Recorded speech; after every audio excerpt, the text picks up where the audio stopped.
बिस्मिल्लाहिर्रहमानिर्रहीम अस्सलाम वालेकुम वरहमतुल्लाहि वबरकातुहू। कैसे हैं मैं यूट्यूब फैमिली, उम्मीद करती हूँ आप सब खैरियत से होंगे। मैं आपकी बायोलॉजी टीचर आज आपको 9th क्लास की बायोलॉजी से स्टार्ट कराऊंगी, जिसमें हम लेक्चर नंबर 9 से स्टार्ट करेंगे, जिसके अंदर हम सेलुलर ऑर्गेनाइजेशन के बारे में जानेंगे। सेलुलर ऑर्गेनाइजेशन को हमने लेवल्स ऑफ ऑर्गेनाइजेशन की एक टाइप कहा था, ये सेकेंड टाइप है cellular organisation levels of organisation की।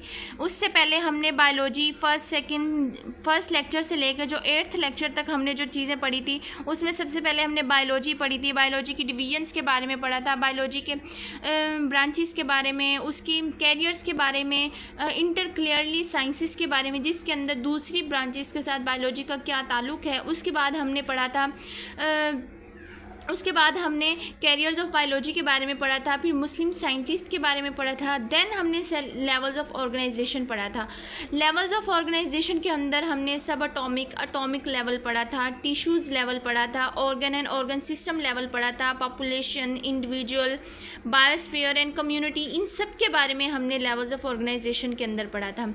आज जो है हम सेलुलर ऑर्गेनाइजेशन के बारे में पढ़ेंगे। सेलुलर ऑर्गेनाइजेशन भी लेवल ऑफ ऑर्गेनाइजेशन की ही एक किस्म है, एक टाइप है उसकी।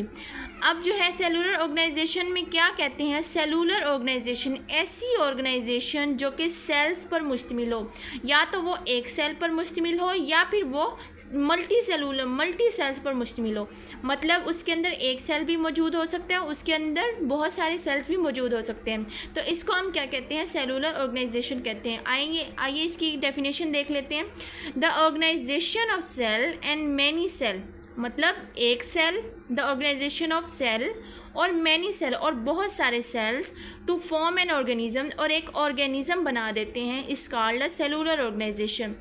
एक सेल भी जो है एक ऑर्गेनिज्म बनाता है और बहुत सारे सेल्स मिलकर भी एक ऑर्गेनिज्म बनाते हैं, उसे हम क्या कहते हैं, ऑर्गेनाइजेशन कहते हैं। एक सेल के अंदर कौन से ऑर्गेनिज्म आ जाते हैं, जैसे बैक्टीरिया हो जाते हैं, जैसे फंजाई हो जाते हैं, मोइबा हो जाते हैं, ये सब क्या बना देते हैं, ये सब एक सेल पर मुश्तमिल होते हैं, ये सिर्फ एक सेल से मिलकर बनते हैं। और जो है बहुत सारे सेल्स पर जो मुश्तमिल होते हैं, बहुत सारे सेल से मिलकर जो एक ऑर्गेनिज्म बनाते हैं, वो कौन से होते हैं, वो हम ह्यूमंस हो जाते हैं, वो एनिमल्स हो जाते हैं, वो बहुत सारे जैसे बुफेलोज हो जाती हैं, जैसे बहुत सारे ऐसे एनिमल्स होते हैं जो बहुत सारे सेल्स पर मौजूद होते हैं, तो वो भी ऑर्गेनिजम्स होते हैं। उसके बाद हमारा जो सेलुलर ऑर्गेनाइजेशन है वो 2 टाइप्स में डिवाइड होता है। 2 टाइप्स कौन कौन सी हैं उसकी, एक यूनिसेलुलर ऑर्गेनाइजेशन, 3 टाइप्स में डिवाइड होता है, एक यूनिसेलुलर ऑर्गेनाइजेशन, एक कॉलोनियल ऑर्गेनाइजेशन और एक मल्टी सेलुलर ऑर्गेनाइजेशन। लेकिन आज के टॉपिक में हम 2 ही पढ़ेंगे टाइप्स, एक यूनिसेलुलर ऑर्गेनाइजेशन पढ़ेंगे और एक कॉलोनियल ऑर्गेनाइजेशन पढ़ेंगे। सबसे पहली जो हमारी आ जाती है वो यूनिसेलुलर ऑर्गेनाइजेशन है। अब यूनिसेलुलर ऑर्गेनाइजेशन क्या चीज़ है, यूनिसेलुलर ऑर्गेनाइजेशन एक ऐसी ऑर्गेनाइजेशन है जो कि जिसके अंदर जो ऑर्गेनिजम्स होते हैं, जैसे कि हमने ऊपर पढ़ा कि ये सिंगल सेल पर भी मुश्तमिल होता है और ये डबल सेल्स, बहुत सारे सेल्स पर भी मुश्तमिल होती है ऑर्गेनाइजेशन। तो इसके अंदर जो यूनिसेलुलर ऑर्गेनाइजेशन है ये जस्ट सिंगल सेल पर मुश्तमिल होती है, सिर्फ इसके अंदर एक सेल मौजूद होता है। ऐसे organisms, those organisms whose body made up of single cell, ऐसे ऑर्गेनिजम्स जिनकी बॉडी, जिनकी जिसामत, जिनका जिस्म सिर्फ एक सेल से मिलकर बनता है, तो वो कौन से होते हैं, वो यूनिसेलुलर ऑर्गेनिजम्स कहलाते हैं। And this type of organisation, और इस तरह की ऑर्गेनाइजेशन को हम यूनिसेलुलर ऑर्गेनाइजेशन कहते हैं। इसके एक्सप्लेनेशन में क्या जाता है कि ऐसे ऑर्गेनिजम्स, इनकी जो बॉडी होती है have body made up of single cell, इनकी जो बॉडी होती है वो सिंगल सेल से मिलकर बनती है, और इनका जो काम है वो डिफरेंट ऑर्गेनेलीज के अंदर डिवाइड होता है। जैसे कि एक सेल, ये सिर्फ एक सेल पर मुश्तमिल होते हैं, और एक सेल के अंदर जितनी भी ऑर्गेनेलीज होती हैं, जैसे हमारी सेल वॉल हो जाती है, inner cell wall, outer cell wall हो जाती है, उसके अंदर साइटोप्लाज्म हो जाता है, ये सारी जो इसकी ऑर्गेनेलीज होती हैं, तो इनका जो वर्क है, ये जो यूनिसेलुलर ऑर्गेनाइजेशन है, इसका जो वर्क है वो तमाम ऑर्गेनेलीज के अंदर डिवाइड हो जाता है। और वो क्या है, एक मजदूर की तरह काम करते हैं, एक लेबर बना के काम करते हैं डिफरेंट ऑर्गेनेलीज के दरमियान, उनमें रह के।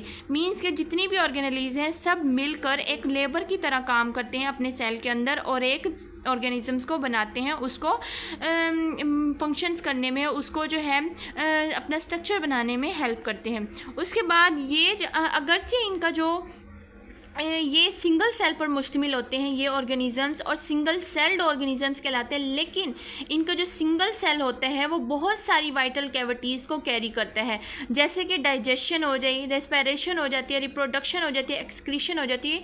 ये सब मीन्स के जैसे मल्टी सेलुलर ऑर्गेनिज़म्स होते हैं जो बहुत सारे सेल्स पर मौजूद होते हैं, उनका भी वही काम होता है, वो भी डाइजेशन भी करते हैं, अपनी खुराक को हज़म भी करते हैं, अब एक्सक्रीशन भी करते हैं, अपनी रेस्पिरेशन भी करते हैं, और जो है रिप्रोडक्शन भी करते हैं। मींस के एक से दूसरे में डिवाइड होते हैं, बहुत सारे अपनी ऑफस्प्रिंग्स प्रोड्यूस करते हैं। इसी तरह ये जो सिंगल सेल पर मुश्तमिल होते हैं ऑर्गेनिजम्स, ये भी अपनी जो है रिप्रोडक्शन भी करते हैं, अपनी रेस्पिरेशन भी करते हैं, एक्सक्रीशन भी करते हैं, डाइजेशन भी करते हैं। बट ये सिर्फ एक सेल पर मुश्तमिल होते हैं, सिर्फ एक सेल से मिलकर बनते हैं।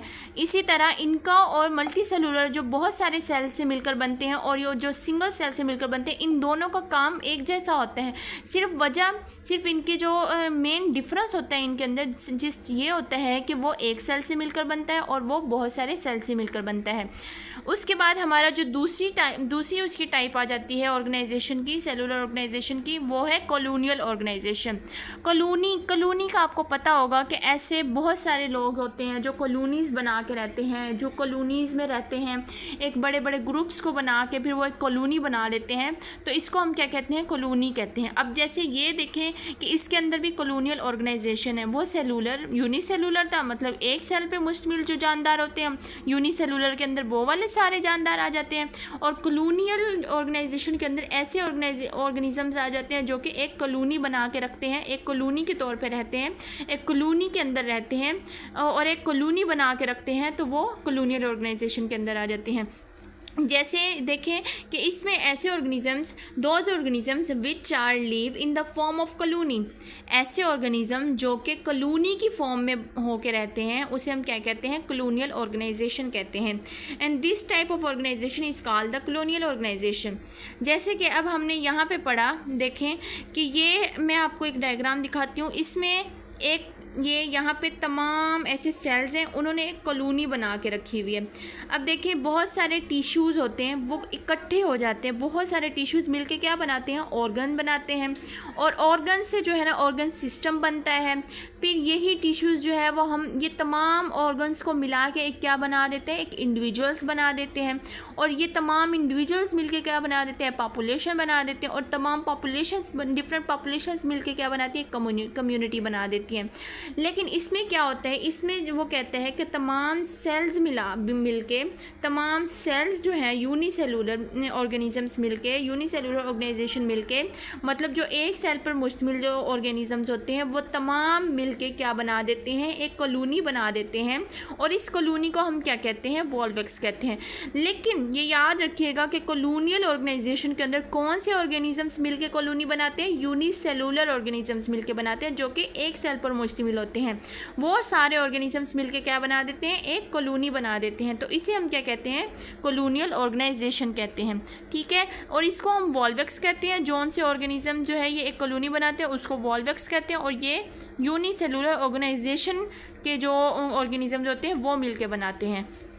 उसके बाद वॉल्वेक्स क्या होता है, वॉल्वेक्स जो है वो एक ग्रीन एल्गी है, लीव्स इन द वाटर। वॉल्वेक्स जो है वो एक ग्रीन, आपने देखा होगा जब वाटर काफ़ी दिनों से एक जगह पे ठहरा रहता है तो उसके ऊपर ना एक ग्रीन सी तह बन जाती है, एक ना ग्रीन कलर की ऐसे तह सी बन जाती है, तो उसको हम क्या कहते हैं, वॉल्वेक्स कहते हैं। वो एक ग्रीन एल्गी के तौर पे काम करती है, वो एक एल्गी बना लेती है, ग्रीन एल्गी होती है वो, और वो क्या किसके ऊपर रहती है, पानी के ऊपर रहती है, जब पानी काफ़ी अरसे से खड़ा होता है किसी जगह पे। उसके बाद जो 100 ऑफ वॉल्वेक्स होते हैं, बहुत सारे 100 वॉल्वेक्स क्या बना देते हैं, एक स्मॉल वॉल्वेक्स कॉलोनी बना देते हैं, कॉलोनी वॉल्वेक्स की ही एक स्मॉल कॉलोनी बना देते हैं, और उसका जो साइज़ होता है वो किसके बराबर होता है, एक पिन हेड, जो हमारे हेड की पिन होती है ना उसके साइज़ के मुताबिक, मतलब उसके मुताबिक उसका साइज़ होता है। उसके बाद जो हमारा इंडिविजुअल वॉल्वेक्स मीन्स के जो एक वॉल्वेक्स, ये तो 100 ऑफ वॉल्वेक्स थे ना, 100 ऑफ वॉल्वेक्स क्या बनाते थे, एक स्मॉल वॉल्वेक्स कॉलोनी बनाते थे। लेकिन जो एक इंडिविजुअल हम किसको कहते हैं, सिंगल ऑर्गेनिज्म, एक सिंगल पर्सन, ये सिंगल ऑर्गेनिज्म। तो एक इंडिविजुअल वॉल्वेक्स क्या, ये individual volvox cells can not live independently. वो कहते हैं कि जो एक सिंगल वॉल्वेक्स होता है ना, एक इंडिविजुअल वॉल्वेक्स होता है, वो इंडिपेंडेंटली नहीं रहता, मतलब वो डिपेंडेंट करता है दूसरों पे, दूसरे सेल्स पे डिपेंड करता है। जैसे ये the cells of colonies cells are dependent on another, मतलब कि एक अकेला वॉल्वेक्स सेल वो कभी भी अकेला रह के इंडिपेंडेंटली नहीं रहता, मतलब वो डिपेंड करता है एक अकेला। लेकिन अगर बहुत सारे वॉल्वेक्स सेल्स इकट्ठे रहते हैं तो वो एक दूसरे पे डिपेंड करते हैं, अपनी खुराक के लिए, अपनी रोज़मर्रा की ज़िंदगी के लिए, अपने शेल्टर के लिए, अपने सब चीज़ों के लिए वो है एक दूसरे पे डिपेंड करते हैं। अब इसके अंदर दो चीज़ें आ जाती हैं, एक वेजिटेटिव सेल और एक रिप्रोडक्टिव सेल्स। वेजिटेटिव सेल्स ऐसे सेल्स होते हैं जो कि सिंथेसाइज करते हैं मोबिलिटी को एंड न्यूट्रिशंस को, जो कि फूड तैयार करते हैं और मोबिलिटी को तैयार करते हैं। उसके बाद जो रिप्रोडक्टिव सेल्स, ऐसे सेल्स होते हैं स्पेशलाइज्ड होते हैं फॉर रिप्रोडक्शन। रिप्रोडक्शन में आपने पढ़ा है कि जो एक से दूसरे में डिवाइड हो तो वो रिप्रोडक्शन कहलाती है। तो यहाँ तक आज का हमारा जो टॉपिक है, हमारा आज का टॉपिक ख़त्म होता है। उम्मीद करती हूँ कि आपको यहाँ तक समझ आ गया होगा। अगर नहीं आया होगा तो आप मुझे प्लीज़ कमेंट बॉक्स में लाजमी बताइएगा, ताकि मैं आपको और ज़्यादा अच्छे तरीके से समझाने की कोशिश कर सकूँ। मेरे चैनल को लाइक और सब्सक्राइब लाजमी कर दीजिएगा। Thank you so much. अल्लाह हाफिज़।